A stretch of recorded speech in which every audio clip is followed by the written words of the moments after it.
Subscribe to our channel by clicking the subscribe button. Click the bell button and enjoy the latest uploads from our channel. Many staple foods in Vietnam are French dishes modified to include local ingredients, omelets, baguettes, croissants and anything fried in butter. Certain ingredients cauliflower, zucchini, pate and potatoes, among others were introduced to Vietnam during the colonial years. Some dishes arose from the demands of French authorities and their families, while others came from Vietnamese cooks, incorporating their new ingredients. Cafe culture in Vietnam is as vibrant as anywhere else in the world, from opulent terraces to sidewalks littered with people chatting around fold-out aluminum tables. In the South especially, there are cafes everywhere. Vietnamese tend to wake early, and coffee is their daily fuel. It's an integral part of life here, but it wasn't always this way. Prior to the French, Vietnamese people shared their Chinese neighbors' affinity for tea. While China has undoubtedly had more influence over the Vietnamese language, anyone with even a rudimentary knowledge of French will hear familiar words in Vietnam. The words for cheese, neckties, butter, bread, father pa, beer and many others are all phonetic copies of French words.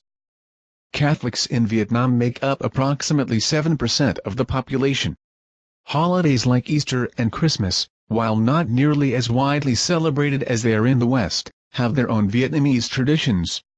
It's common to see people wearing a cross around their neck, and many families have an altar to Jesus in their home, near their ancestor's shrine. In certain cities, most notably Dalat, Ho Chi Minh City, Saigon and Hanoi, there are still wonderful examples of French architecture, with their high arches, balconies, columns and pleasing symmetries. Some of the more remarkable buildings are the Hanoi Opera House, the Notre Dame Cathedral Basilica of Saigon and the many colonial villas and mansions in the hills surrounding Dalat. If it weren't for the colonial French and their preference for Dalat's cool mountain climate, this little city would be a very different place. For a time, it was the summer capital of French Indochina. The colonial authorities couldn't handle the oppressive heat and rains of the lowlands, so they retreated to their villas and mansions around Dalat. Elsewhere in Asia, bread isn't as popular a dish, at least, nothing like it is in Vietnam. Here, millions of people eat banh mi sandwiches for breakfast every single day. Baguettes were introduced by the French, but Vietnamese use rice flour instead, for obvious reasons. The bread is more airy and porous, distinctly Vietnamese.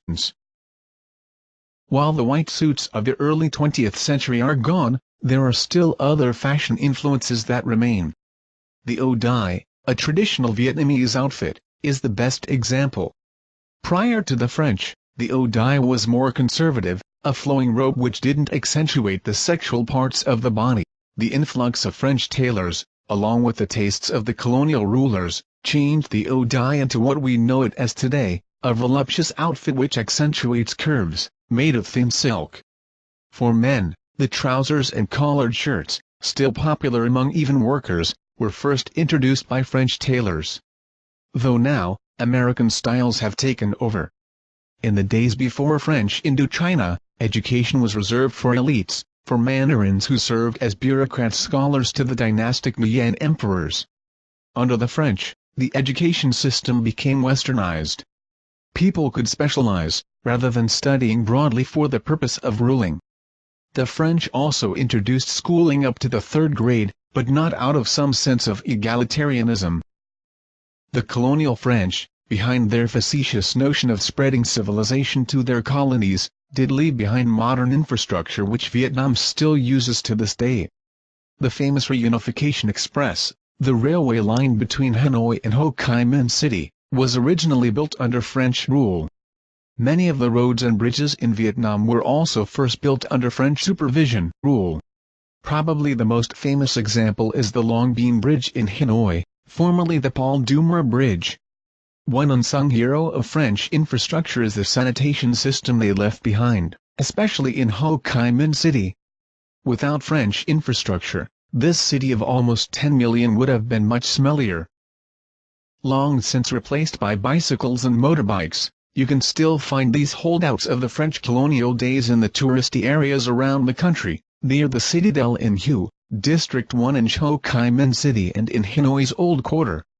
They conjure images of French aristocracy chauffeured around Saigon, fanning themselves under the scorching midday sun. They're a strange reminder of a different era,